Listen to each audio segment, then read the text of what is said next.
Today, a cabinet reshuffle. What does that mean for you? How can we tackle antisocial behaviour? And are military cuts leaving us defenceless? This is Politics Live.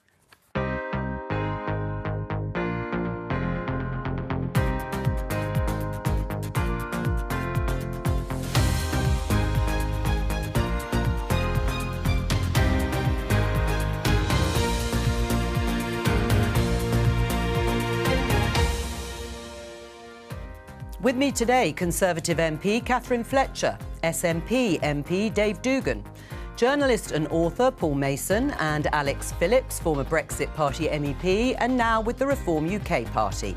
Today, the Prime Minister reorganises his top team. This man is the new Conservative Party chairman.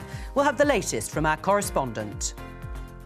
But will reshaping Whitehall really help people with the cost of living? Also today, at one point there was a knife fight on the stairwell, which ended up with people being stabbed. Antisocial behaviour is blighting many of our communities. How can we tackle it?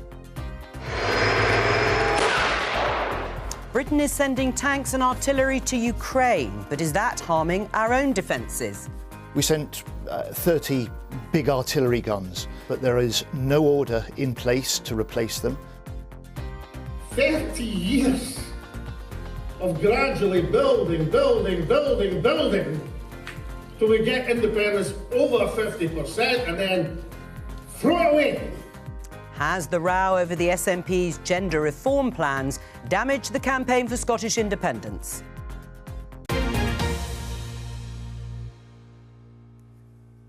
Let's start with BP and figures. Record profits. They've more than doubled to £23 billion.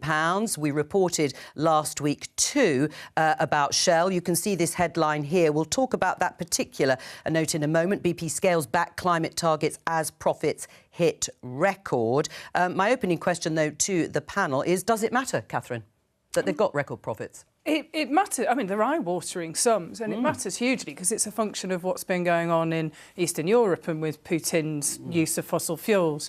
I think people need to understand that BP's a global company, so only about 10% of its profits come from the UK. But they're subject to not only the UK corporation tax, but also the windfall tax as well at 35%. So we're getting hundreds of millions of pounds in the exchequer from this to devote back to climate change. Do those record profits matter? Yes, indeed they do. And one of the key metrics out of BP's figures today are the $14 billion in dividends and buybacks, and the Treasury should be taking a very careful view at the way that big oil can manage to do those types of financial manoeuvres, because it's a zero-sum game.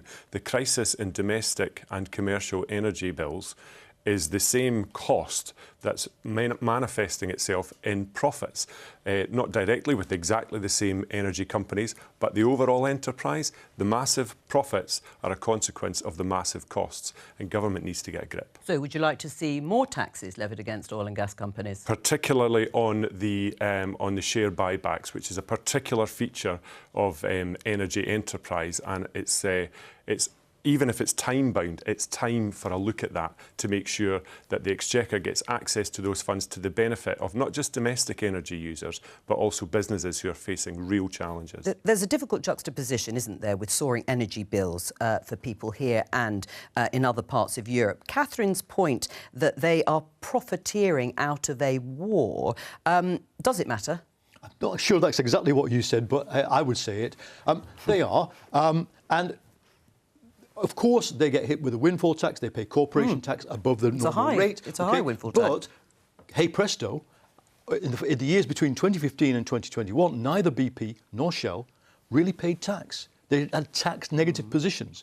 So the taxpayer, since we can't nationalise them, we could think about golden shares to direct their investments into the green energy. But since we can't nationalise them, I think windfall tax higher and bigger. Higher than 75%. It's just, you need to be taking quite a lot of money off.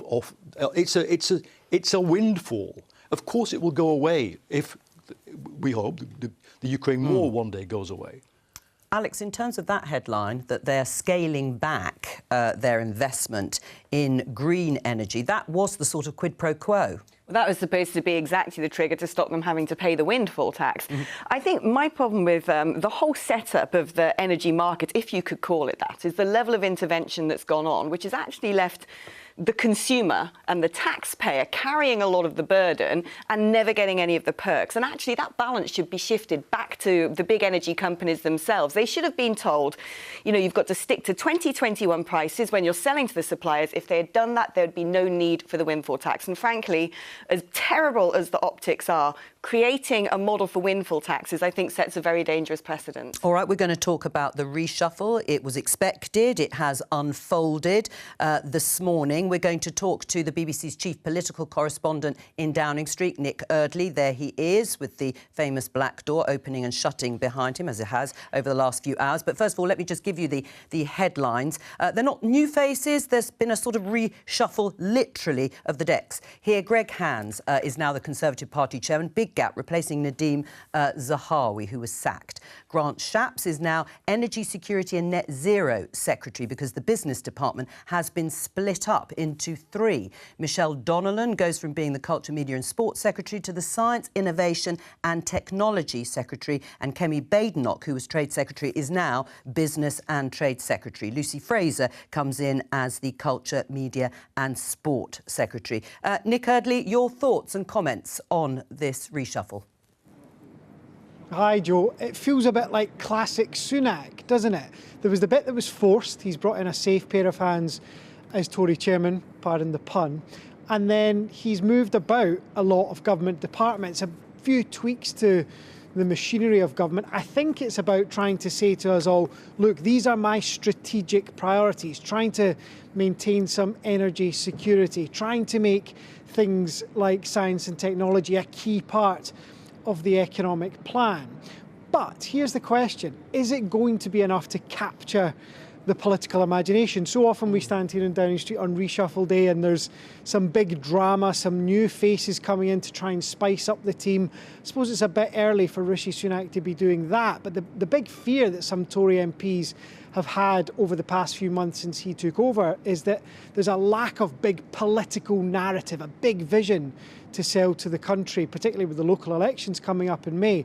I just wonder if they'll feel in any way comforted by what's happened this morning. Nick Eardley, thank you very much. Catherine Fletcher, the two priorities, in fact, the first one is to cut inflation in half and alongside that, help with the cost of living. What difference will this new Department of Energy Security and Net Zero do to help people? Well, I actually think it pertains to the conversation we've had previously. You know, let's focus in on nuclear, let's focus in on renewables. Let's make sure that we're actually solving some of the long-term problems. So I was part of the people that were really pushing for the onshore wind consultation that's been launched. You know, communities getting money back for energy generation in their communities. I think that's really important. And actually, when you start to ask questions of Whitehall, you are going to lots of different places. And I think that anybody can understand putting an important priority in one bucket so you know whose door to knock on, I think that's really important. Do you think people's bills will come down anytime soon? I think it will do, because that will be part of what drives halving inflation. I think we need to push and keep going, and it's nice to see the global market separating. And I think we need to keep going on nuclear energy, nuclear regeneration. But just as an aside, just on that panel, isn't it fabulous to see three really talented Tory women kind of getting new big departments in the cabinet? You know, it's party. You're pleased about that? I'm really chuffed. I'm well done to all of them. Well, we'll judge on delivery, of course, as always. Dave, do you welcome it in the same way, this new Energy Security and Net Zero Department? Well, I certainly welcome three women getting top jobs in any government. I can agree with Catherine on that. But, you know, of those 5 high-profile appointments, it's interesting, isn't it, in terms of an analysis of the United Kingdom, that only 2 of them will have a passing reference to Scotland in terms of trade with Kemi Badenoch and energy with Grant Shapps. And one of the key things that I'd like to see Grant Shapps get to grips with is the entirely dysfunctional energy market in the United Kingdom. I'd like to see him lay it on the line to Ofgem that they're actually going to have to get some sort of dynamic intervention to their way of operating and their way of regulating the energy market.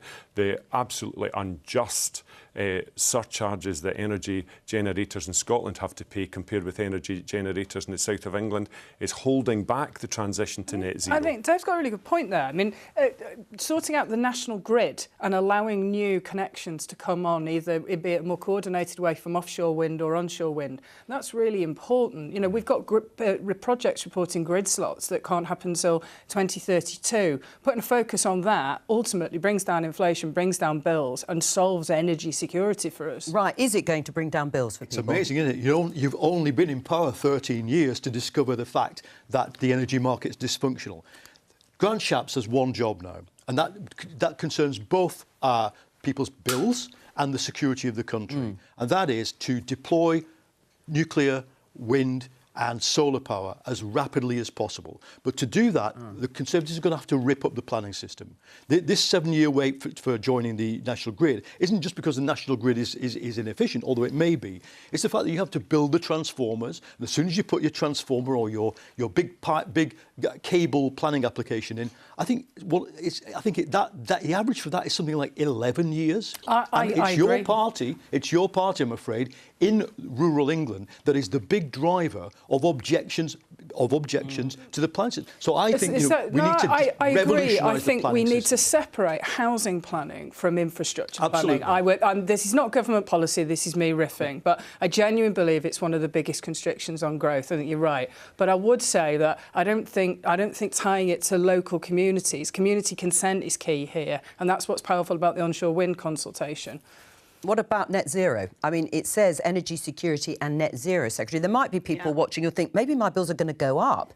Well, what a contradiction in terms. I mean, if you look at our energy policy over the past couple of decades, this drive for net zero has made us net poorer. We've exported carbon emissions to other developing countries, and carbon doesn't know what a national border is. At the same time as exporting our own carbon emissions, we've exported our industrial policy, we've exported our potential prosperity, we've exported our geopolitical leverage. It's about time we got real and got pragmatic when it comes to how we do energy in the UK, and actually understand that if we continue to self-flagellate by focusing constantly on targets, net zero targets, while other countries are flouting it, frankly, we're going to be poorer and we're going to be weaker. Dave? So it's not an act in self-flagellation. It's addressing the climate emergency, and the need to have a green revolution in our energy generation is not what's made us poorer.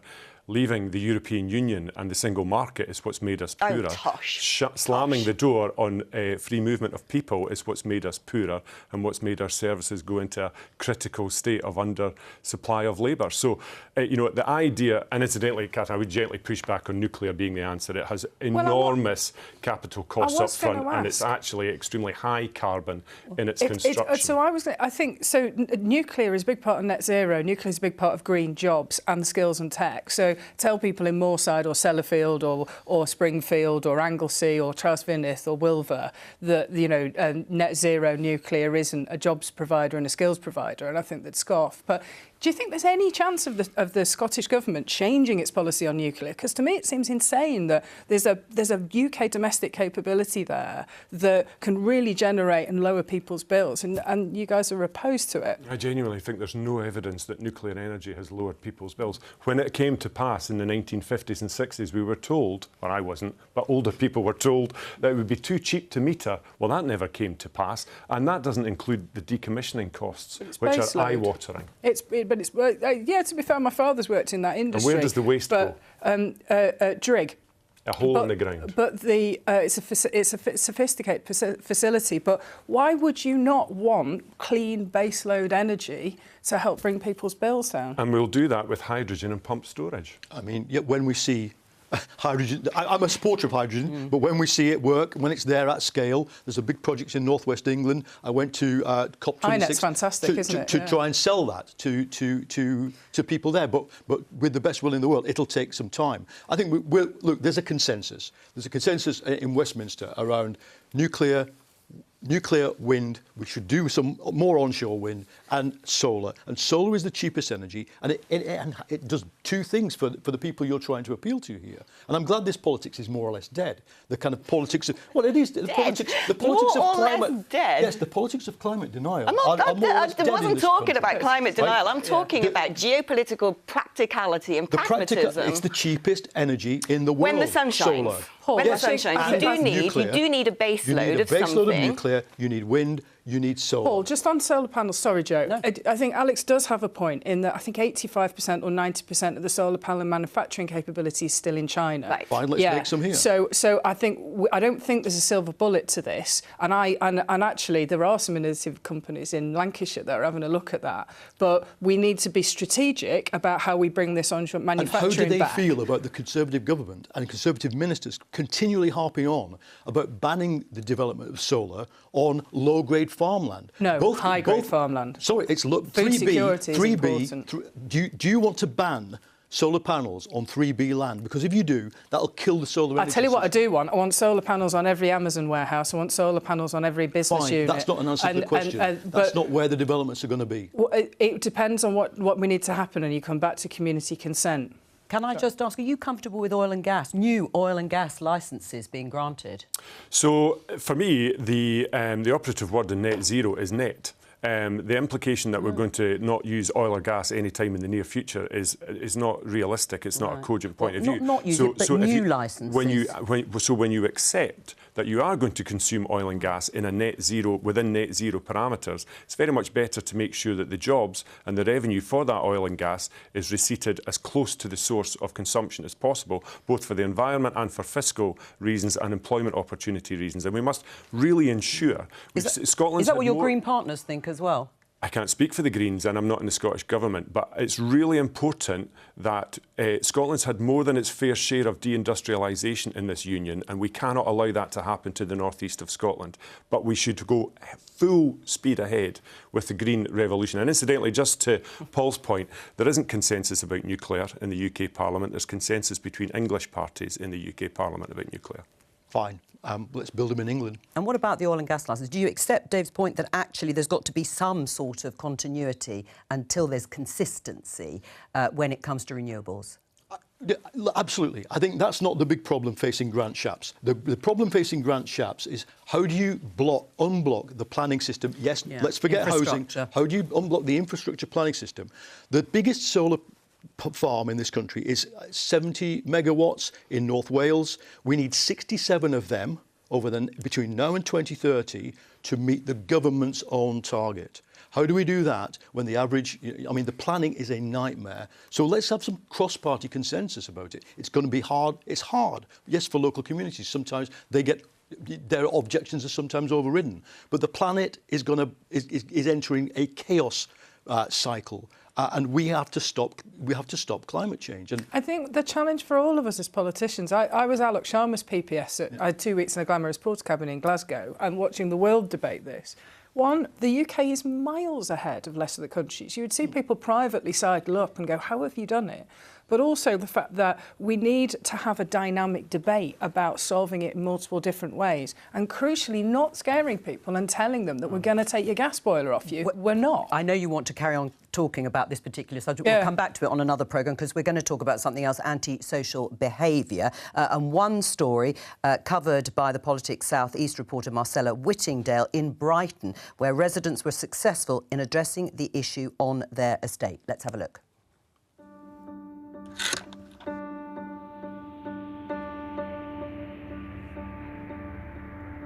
Well, you're just frightened, you're petrified. They were everywhere around here.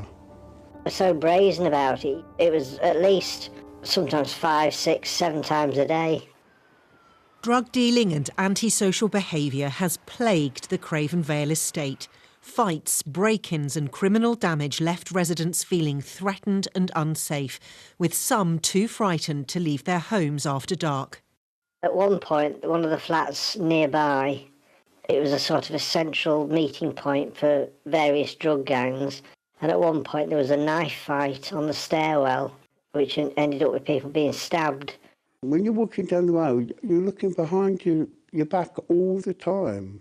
You hear they got knives and they carry around with them in their pockets. I wanted to move. I was on the verge of moving. Yeah, it got to me just like that. I said, I can't put up with it anymore. But there's been a change at Craven Vale. Residents decided enough was enough and kick-started a comprehensive action plan. It included pushing for good street lighting, gathering video evidence for police and publicly holding Brighton and Hove City Council to account again and again. The government guidelines, and they're now finally being accepted by Brighton, is that you should put the victim first and the perpetrator second.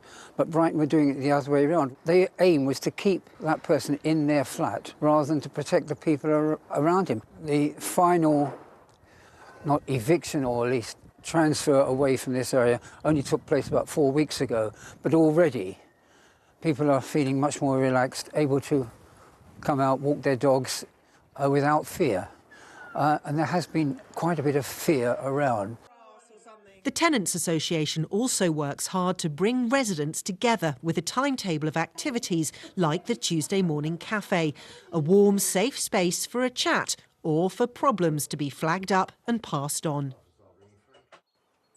Sussex Police say they've upped patrols in Craven Vale, identified and arrested prolific offenders and worked hard to safeguard vulnerable residents. Jo Goods, the local police community support officer. I do go to some of the residents' meetings at the community centre, but we also, as PCSOs in the whole of Brighton, do a lot of patrolling in high visibility on foot in our ward areas, so that it gives us time to really stop and talk to people and take the time to understand what's going on in those neighbourhoods. Brighton and Hove City Council say they're legally required to give people a chance to improve their behaviour before evicting them, and that they've also changed how they deal with antisocial behaviour experienced by council tenants. But residents say making Craven Vale a better place to live should never have been such a battle, though their new sense of safety makes it more than worth it. You saw and heard Alan Cook there in the film. He joins us now. He's of the Craven Vale Tenants Association. Welcome to you, Alan. We heard some of the issues. What was the worst issue in terms of antisocial behaviour for you and the residents? Well, the problem with the estate is that most of the one-bedroom flats are clustered into stairwells. So there's one stairwell and it serves 6 flats. And all you need is one troublemaker in that flat, in that stairwell, and the other 5 are too frightened to do anything about it. They are continually threatened. And it took some time for them to actually come out and tell us in the community association what was wrong and what needed to be done. The worst case recently was one who was put in by the council. Within the first 3 weeks, he started, well, losing control of himself. He was attacking his neighbours, breaking windows, crashing doors and so on. Right, so, I mean, but it sounds like you did some quite simple things to actually change the whole feel of the estate. Well, yes, we complain and complain and complain. So the council have got thousands of emails on this. We also did a petition. It only took 10 days to get 75 names on that petition. And when you bear in mind that people have got to hand in their names and their addresses, it showed just how much people were willing things to change. So that was one. And secondly, we went back to the Home Office and checked through all the legalities of what they should be doing in Brighton, and we found that they weren't. So we confronted them with the evidence and basically force them to change. Now, we're not the only ones in Brighton who are suffering. We know others are suffering, but we just decided with video evidence to push and push and push. And there were things like street lighting, better street lighting, perhaps better surveillance. Those sorts of things helped too. Yes, I mean, we were suffering from people, from the drug dealers, breaking the lights, so we had to keep replacing them. We had one resident who was extremely good on video, and the video would be taken of a drug dealer coming down from London, visiting the flat. That would be with the police within 5 minutes, and the police would be around within 10 minutes. And I think we had 15 arrests of non-residents, most of whom were charged with drug offences. Well, Alan, stay with us and listen to the discussion. Catherine, starting with you, I'm sure you've heard stories like this. What do you make of the sort of people power of the residents here? They had to push the local authority, they had to push the Home Office, and then finally something was done, particularly about removing, in some instances, people who were involved in a lot of antisocial behaviour. My initial reaction is give Alan a medal. I mean, you know, community activists like that, they really are the beating heart of communities. And I think he's absolutely spot on in identifying it, in that it is about leadership and focus, and that's what he's shown in his community. Oh, you can see Alan. Alan, brilliant stuff. Tenner's in the post. Oh, well, it's not, but you know what I mean. But we've got something similar going on in Lancashire, where the police have completely restructured themselves, neighbourhood teams. I was at an antisocial behaviour conference the other day, and the role of communities and the local councils and the police and the PCSOs working together to put focus on a problem. I think we have been guilty in the past of being a bit too softly with people that blight people's lives. Now, that's not to say everybody should be treated the same, but especially, for example, if young people are committing antisocial behaviour, sometimes a criminal charge is appropriate, as well as diversionary activities and support and letting the parents know. Right. Finding the balance. Well, what about in Scotland? Because there is an issue. Perhaps people are indulging in antisocial behaviour, but they may be vulnerable themselves. Do you think they should be treated more harshly? I don't think anybody should be treated harshly. I think everybody should be treated fairly. And you're absolutely right that vulnerability manifests itself in a range of different ways, and all local authorities have a statutory obligation to house people.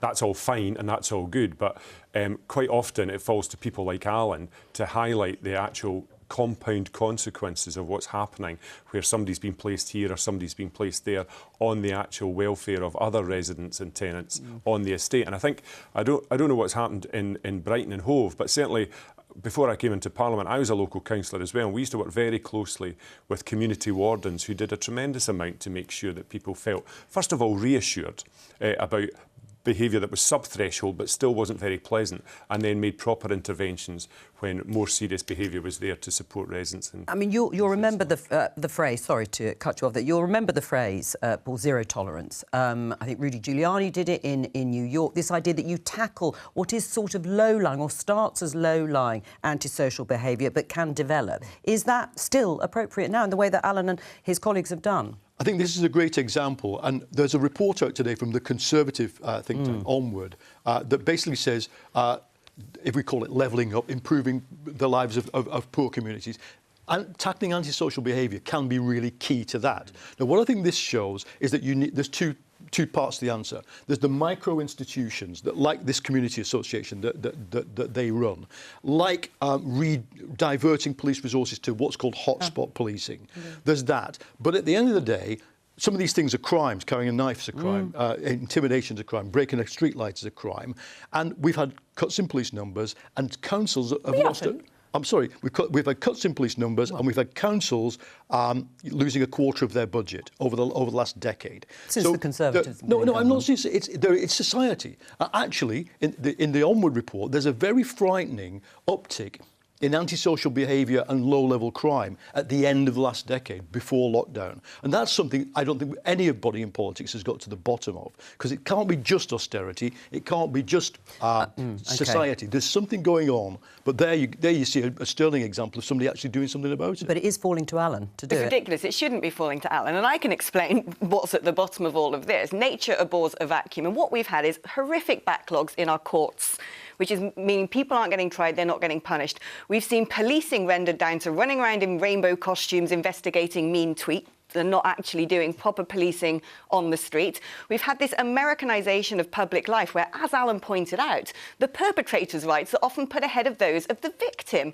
And so into this space, is it not a surprise that antisocial behaviour and crime is going up? It's a failure of governance, and it shouldn't be Alan having to corral other residents and his neighbours to sort this out, having to tell the Home Office how to do their job, having to tell the council how to do their job, having to tell the police to police. It should be the government at the top telling all these institutions what they should be doing. I think it's easy. I think it's important to make it clear that it's not a complete blanket. So restructuring of Lancashire Force in the last 18 months and that's what I mean by leadership, and that's before we get the uptick in police numbers. And it's the willingness to use criminal sanctions when appropriate. It's the councils being willing to give, community behaviour orders.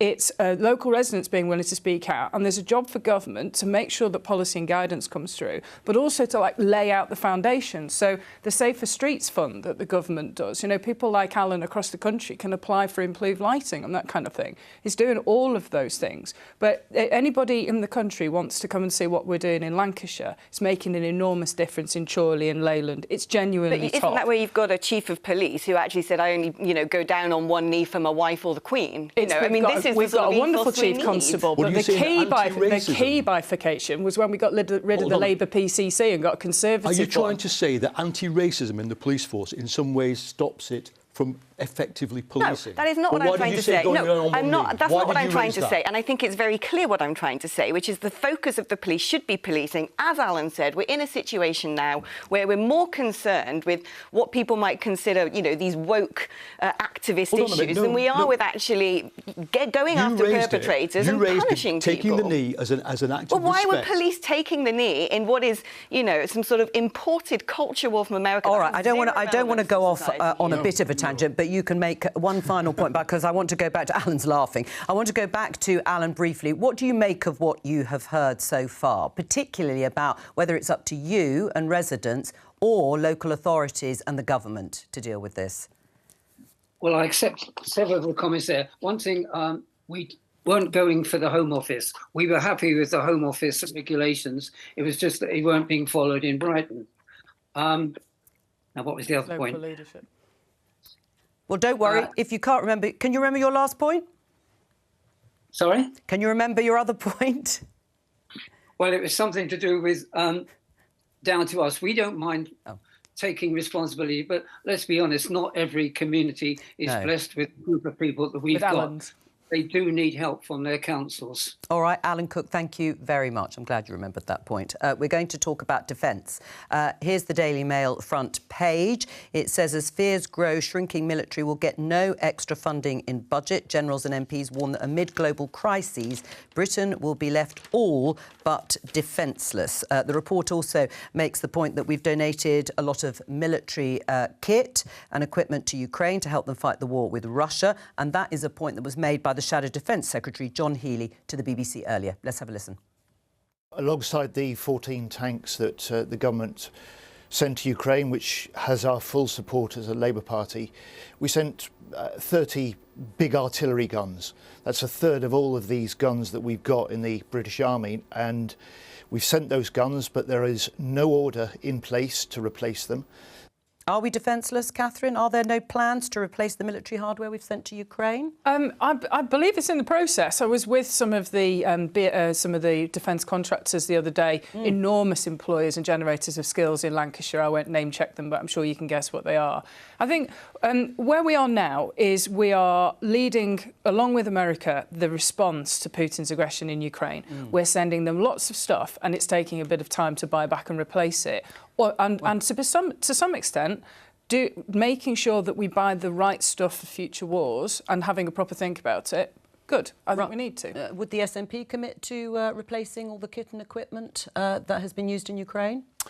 Well, that wouldn't be our responsibility. No, but I'm just saying, do you think it's important? It's absolutely important. Right. I think, incidentally, I think the defenceless headline is a bit of a disservice to the over 100,000 personnel in uniform in the United Kingdom who would definitely take a different view. What's not at issue, and I'm afraid this really does predate, Catherine, the war in Ukraine, what is not at issue is the fact that the MOD's cupboard is largely bare.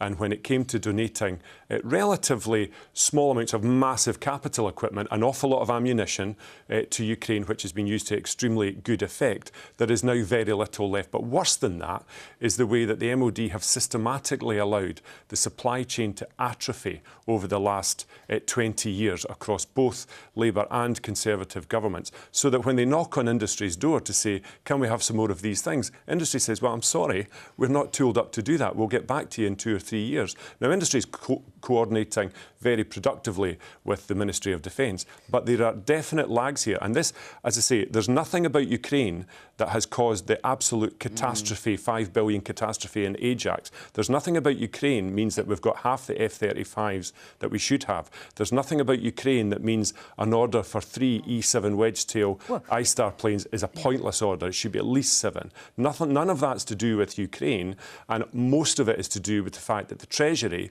views defence as a slush fund, that it can wax and wane to make the government's books balance up in other departments. Well, and that's come home to roost. Well, maybe priorities are changing, I suppose some people would say, in terms of spending. But what do you think?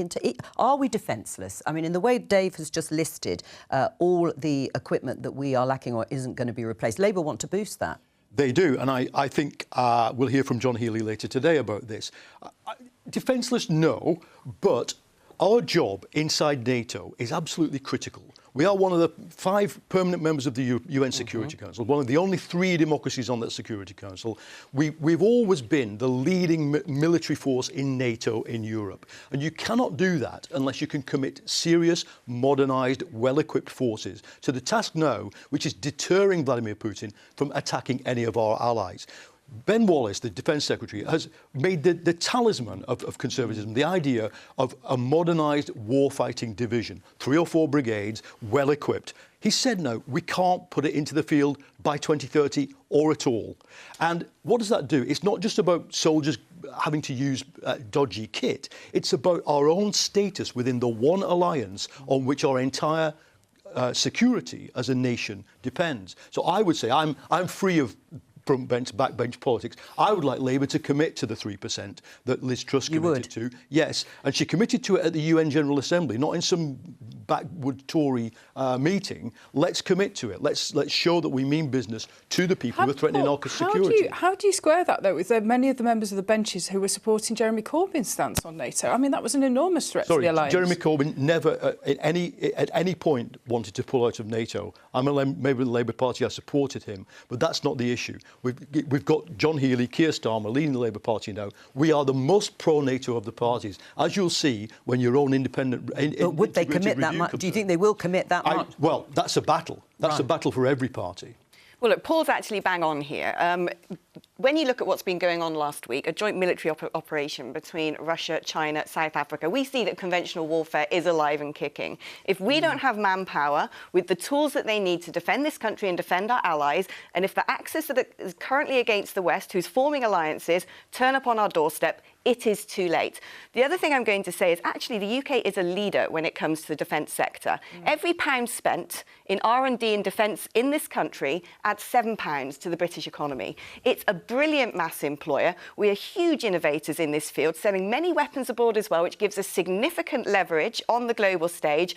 And it's not the time right now to be caught napping and find ourselves as the headline says, defenceless. I think I'm with David. You know, there's fantastic military personnel. There's a thing called the Armed Forces Parliamentary Scheme where they teach you stuff and you learn a lot.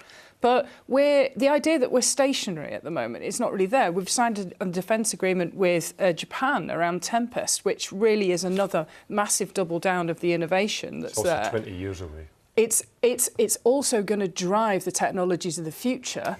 So what those points about, sorry, Catherine, but those points about how innovative the United Kingdom is, that's all industry. It's nothing to do with government. They'll write the cheques at the end of the day, but nothing squares the circle of the waste from MOD. It's government that's facilitating international agreement. But just on the figures, I mean, the Institute for Fiscal Studies have pointed out we now spend about 2% of our economic output on defence and about 9%, let's say, broadly speaking, on health. Back in the 1950s, height of the Cold War, bearing in mind we've got this land war in Ukraine, it was pretty much the reverse of that. Are we saying that that's what we should do?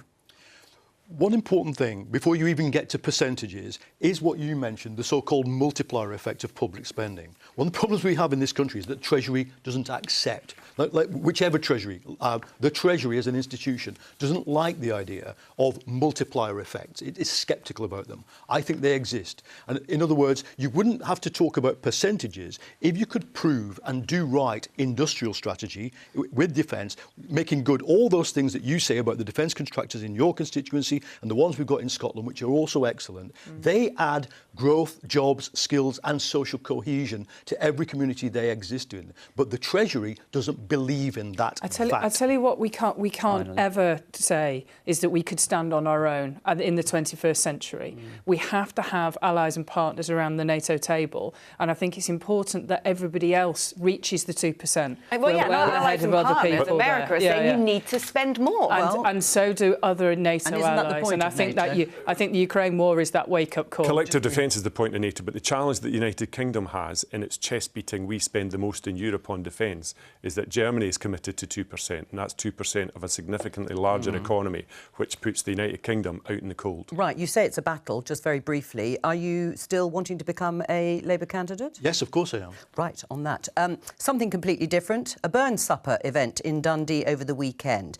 Alex Salmond, former SNP First Minister, now head of the pro-independence Alba Party, accused the SNP of setting back Scottish independence movement with its gender reforms. Let's take a look. And the 6% decline in independence vote over a month. And think about that. 30 years of gradually building, till we get independence over 50% and then throw it away in some self-indulgent nonsense, which even if it was right, which it isn't, would hardly be tactically the most astute manoeuvre when you're meant to be taking Scotland to its next date with destiny. Pretty angry, Alex Salmond. There, is he right that it's been self-indulgent nonsense in terms of your gender reforms that set back the independence movement?